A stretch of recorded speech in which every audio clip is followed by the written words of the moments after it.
मागील 6 दिवसापासून मराठा समाजाला सरकारने दिलेली कुणबी पत्र रद्द करा या मागणीसाठी कवाडा येथील दत्तात्रय अंतरावर हे उपोषण करत आहेत। सरकार त्यांच्या उपोषणाची दखल घेत नसल्यामुळे आज सकल ओबीसी समाजाच्या वतीने नागपूर तुळजापूर राष्ट्रीय महामार्गावर रस्ता रोको आंदोलन करण्यात आले। या आंदोलनामध्ये मोठ्या संख्येने ओबीसी समाज रस्त्यावर उतरला होता। शासनाने लवकरात लवकर या आंदोलनाची दखल घ्यावी अशी मागणी आंदोलनकर्त्यांनी केली आहे।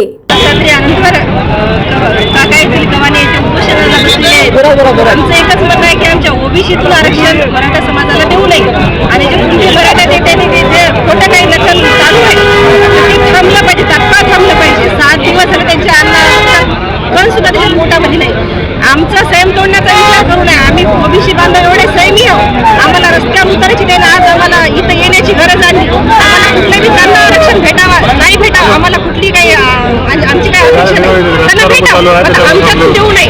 आणि आमच्या प्रत्येक बांधवाला जर आमच्या केसाला धक्का लागला तर आम्ही आमच्या महिला कमजोर नाही समजू नये आम्हाला।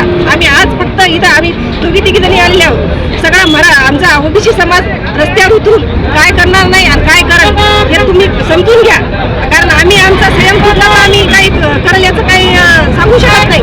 आणि आमच्या ओबीसी समाजाला कुठलाही धक्का नाही लागला पाहिजे, आमच्या ओबीसीसाठी धक्का नाही लागला पाहिजे आणि तात्काळ शासनाने नोंद घ्यावी, तात्काळ शासनाने आमचा काय समस्या आहे एवढं मागणी समजून घ्यावी आम्ही विनंती करतो।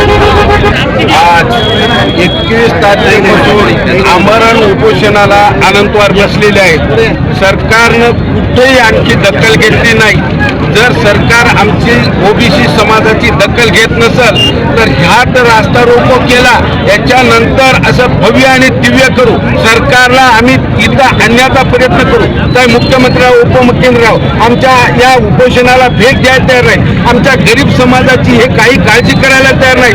आज 7 दिवसापासून अन्ना पाण्या वाचून आमचा अनंतवार तिथं बसलेला आहे। हे राग आम्हाला अति येत आहे। या सरकारनं जास्तीत जास्त जर लवकर नाही निर्णय घेतला तर आम्ही याच्या पुढे जेलभरो आंदोलन करून गावागावामध्ये जाऊन सर्वांना सूचना देऊन सर्व पब्लिकला आम्ही मैदानात आणू। या शासनाने याची ताबडतोब हे दखल घेतलीच पाहिजे।